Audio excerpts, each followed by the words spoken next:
here's a common topic that comes up with the clients and parents that we talk to through, the seminars and webinars that we do, and the clients that we service right now.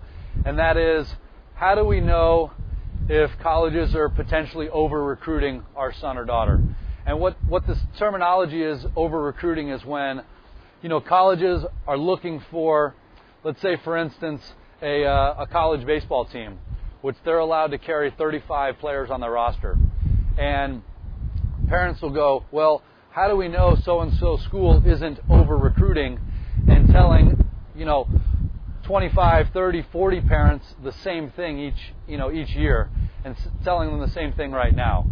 So some of the best ways to deal with this issue is really to have a few questions in line when you're talking with college coaches. And we strongly urge that literally both the student athlete and the parent are involved in this process. And a few of these questions could be, where is my son or daughter on your recruiting board? Or if the student athlete's asking it, Coach, I was wondering, where am I on your recruiting list, or where am I on your recruiting board? Often if you ask, college coaches direct questions, they're going to give you direct answers. Another thing to keep in mind is, how many scholarships do you have available for this recruiting class is a great question to ask. And this is especially for sports that are not fully funded, like baseball, like lacrosse, like softball, where they have more roster spots than they have scholarships. Another thing to ask, depending on the sport is, are you offering, what are you offering me? Are you offering me, a scholarship potential opportunity, or would you see me more as a recruited walk-on? And really asking these clear and specific questions is going to allow you to get clarity with the college that you're dealing with.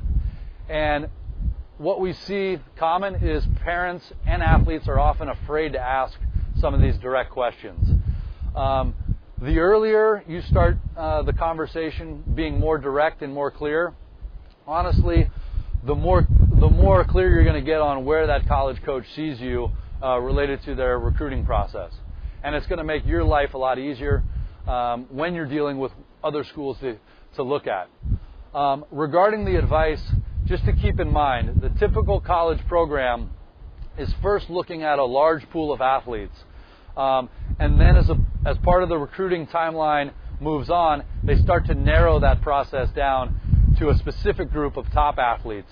And then they narrow that down to a specific groups of top athletes that they're interested in potentially offering, scholarship or roster spot positions. So understand that they start with a large pool of athletes and then start narrowing it down to a smaller group, and then a smaller group, and then from that even smaller group, then they start making offers to really see who the few potential players that they're going to be bringing on to their team for the next season.